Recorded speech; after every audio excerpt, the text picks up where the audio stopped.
And our second match of the day here at the Blizzard Arena is one between a team of Enigmas and a team of Oddballs. We're still learning very much about what Shanghai Dragons are bringing to the table in terms of the diversity of their strategy and their approaches and even their attitude towards the game.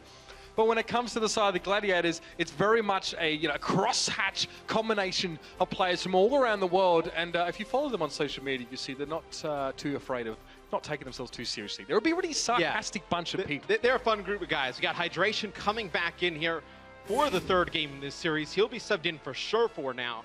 Which, as we go into Ilios, it'll be interesting what we see him play. We can take a look at some of his stats from the previous game when he was on Doomfist. And I don't know if I expect to see the Doomfist as much on Ilios, but it's definitely a hero he can cause a lot of problems with. Again, we heard Bren discuss the way that Doomfist has played a little bit earlier on in this series, or in the break, should I say, and he kind of likes those tight corners, some buildings to work around, situations where you don't know he's waiting for you until he's already pelting you around the chops. Ilios being our next map, it does feature also a lot of risk for players from getting knocked off at the map. Picks like Lucio here are definitely a possibility. We've seen Farah already in the mix, and we talked about Hydration. I mean, the proud country of Brazil has had a lot of representation in esports in the past, and this guy is no different, of course. One of the youngest players on this Gladiators roster, also one of the most flexible. We expect to see something from him here. I think that's what you will probably see him play. He can play the Farah on this map. He's a very talented Farah player.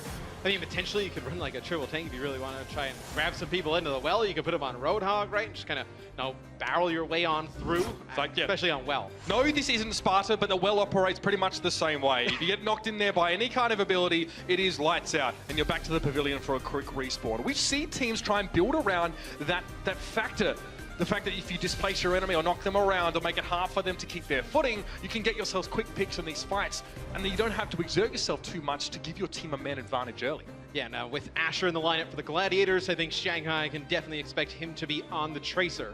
So you have Tracer as one of the DPS. You're wondering what Hydration plays. It looks like at least here at the beginning, he will be playing the Farah. Interesting, when you sub Surefour out, who takes up the Widow responsibilities? We can go to Ruins for the Gladiators if they decide to run the Widowmaker there. That's really interesting. Shanghai Dragons. Undead looks like he will be playing the Farah. Interesting. I wonder if Freefield will stay on this Moira. Moira can provide a lot of healing. If you don't have Mercy in the lineup with a Zenyatta, Moira is a pretty good option to pair with Lucio. I don't love it, purely because of the fact that, Bishu is going to be able to eat up a lot of Moira's orbs. It's just where most of her damage comes from, and a lot of her AoE healing. With Freefield having his, those orbs actually eaten up by the D.Va, he has to play a lot closer and far less safely. Of course, it is going to be the Mercy this time for Shaz, so no, hijinks on the Zenyatta heroes. He's going to try and keep Hydration topped up. Yeah, Moira needs to be putting down a decent amount of damage also to keep her healing far up, right? I mean, she can only heal for so much, and then she needs to get more resources. Hydration now in the sky, just able to put down a ton of damage. Freefield gets very weak there. They're going to have to heal for him. Bishu, though, goes in, finishes the kill off.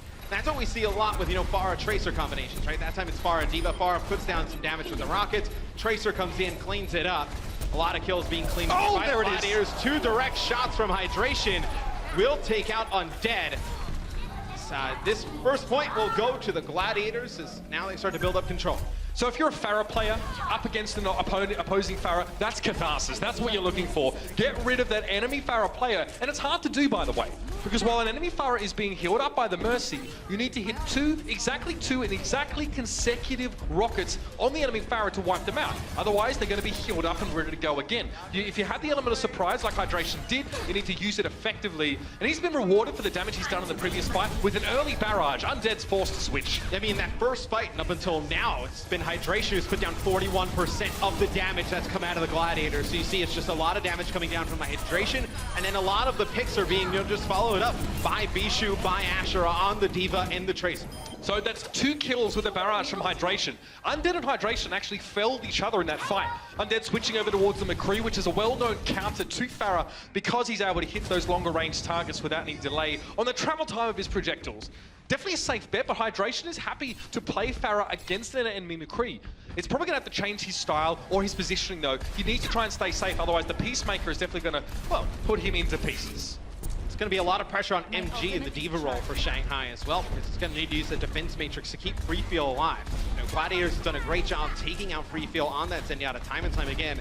Zenyatta not a mobile hero. Yeah, I mean, it's very difficult for Undead to even get some shots off. You see just 2 rockets forces him out, and now you see just Hydration, the rest of the crew, just mowing down the Shanghai Dragon. This is stunning. Hydration is not necessarily ignoring Undead, but he's avoiding him. He's making the rest of his team go for the part of the enemy team that's not been covered by the McCree.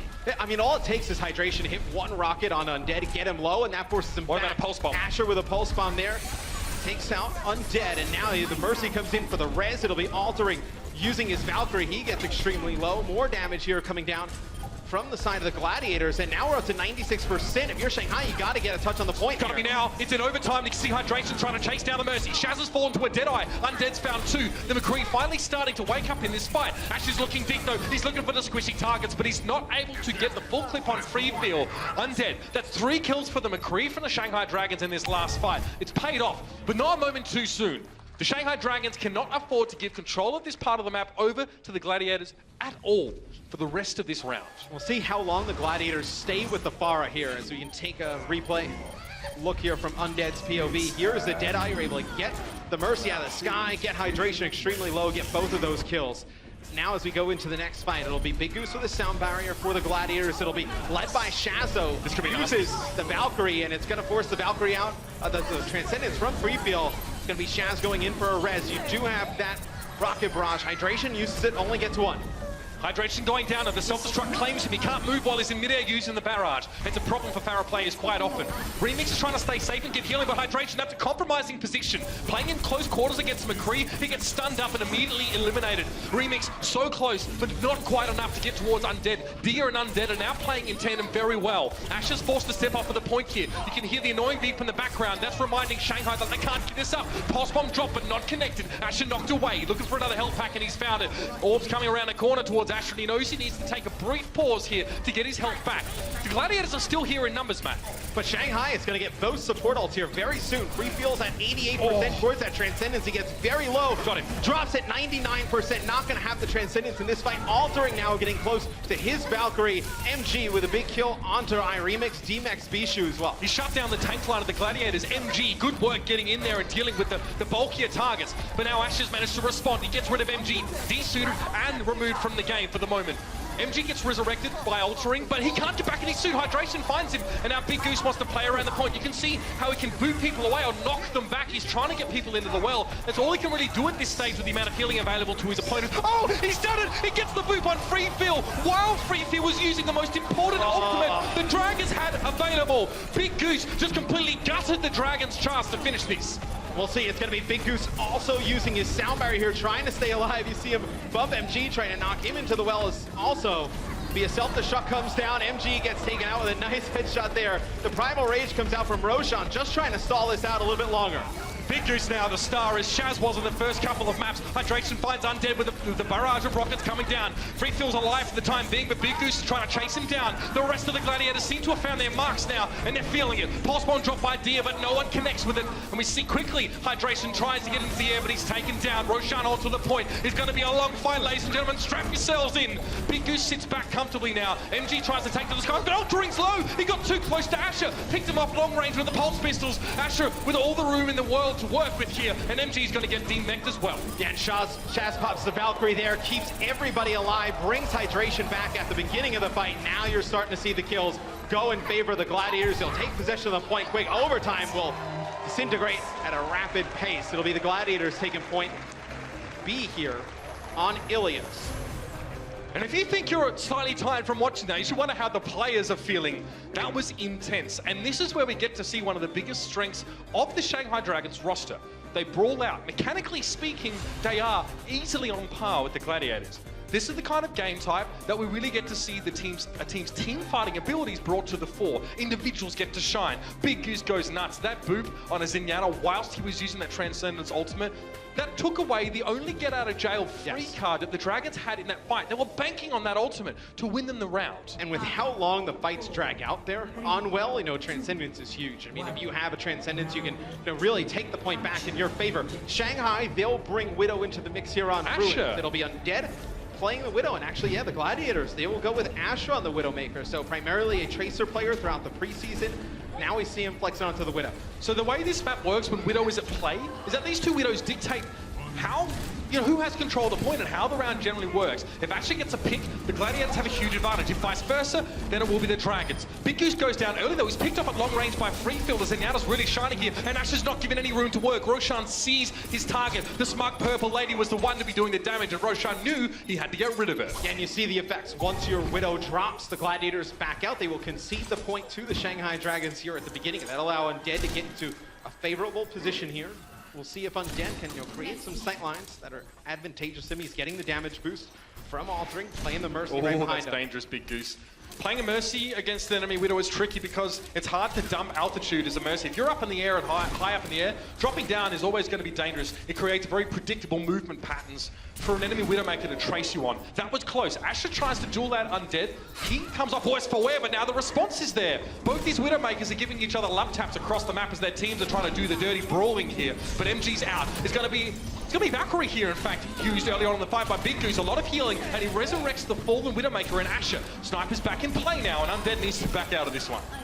Yes, this should be the Gladiators taking the point. They pop Valkyrie, lead on through. You're going to bring Iremix back into the fight. No, surely not! Oh, Battle Mercy coming on through. Big Goose. The hero in the game with the least kill potential, i.e. it's pretty hard to kill people with Mercy. Big Goose shows up and gets himself a little bit of a star moment. When she's flying through the sky, she's a very difficult hero to hit. She's all been there in the position that Undead was in. She actually has a voice line. If you kill someone with a pistol, she says, you might not want to tell your friends about that. Well, unfortunately, we all saw that for Undead's sake as the Big Goose flying on through. Valkyrie using the damage. Starting to style on these guys now. Big Goose styling on him, Asher will have that in sight. He's going to give his team, all the visibility, and it's going to be Freefield forced to use Transcendence early again. So the Gladiators done a tremendous job forcing out the Transcendence from the side of the Shanghai Dragons. 2 picks there from Asher. Gladiators, they win the sniper battle. Asher has 3 kills in this fight so far. First he kills the enemy Widow, then he kills the enemy Mercy, altering that was trying to resurrect Undead, and then he finds Roshan. Kills half of the enemy team, and that's why Widow is so important in this matchup. If she has pole position, if she has some space to work, she is absolutely terrifying. Yeah, and here's the bad thing for Shanghai. Oh, that's gross. With a pick there on Adia, we see him do that time and time again on the Zenyatta. But Hydration has this Dragon Blade. There's no Transcendence for the Shanghai Dragons to fight on through this. As the MG does take Hydration out, though, in this close quarter area. It's very chaotic fighting around this part of the map here. Shaz, you can see he's going to come forward now and give that healing. It's an aggressive use of Transcendence, though, as he's trying to make sure his team can get in the face of the Dragons without taking too much damage in response, and it's worked really well. Freefield and Undead are both down, but Freefield was resurrected. It's not enough for the Dragons to continue fighting, though. Look at Asher. Look at this confident, aggressive positioning. And Shanghai switches off of their own Widowmaker. They go over to a 76, so it's a lot like Does Dorado. That admit defeat in the yeah, it's a lot like Dorado, where they switch off of the Widow, they went to McCree. If Asher just backs up, there's nobody really at range they have to contest him, but he's playing close range with the Widow. Okay, he's trying to hit Stain shot as he's going to use the grapple, fly on back, get to a little safer position. See Roshan coming in over the top, and Asher doesn't seem to be too worried about the Winston. What about this one? It's the flailing, flying Fist of Fury from the Primal Rage Winston, but Roshan gets nothing done with it. It's all bluff and blunder, and to no avail. Shaz picks him off. The damage from the Zenyatta again continuing to be strong. We're in overtime now. Los Angeles are in control of the point. Last chance saloon for Shanghai to bring this map back in. Freefield is turned into expensive cutlery. The Omnic Monk is no more, and Hydration makes it 3. Beautiful stuff from the Gladiators, and once again, it's a map that goes to the purple and white. The Gladiators were able to force Freefield there in the last fight to use that Transcendence a little bit early again. Hydration still so patient with that Dragon Blade. Able to take out 3 there. The Gladiators take the series here against the Shanghai Dragons, but we will play that final match, see if they can get the 4-0. You can tell so much about how the team is feeling. Again, by how they're using ultimates, but also where their Widowmakers are set up there. You see Asher was starting to really feel to get aggressive towards the end. Let's head to a break, ladies and gentlemen. Around the corner is our final map of this series. The Overwatch League is brought to you by Omen by HP.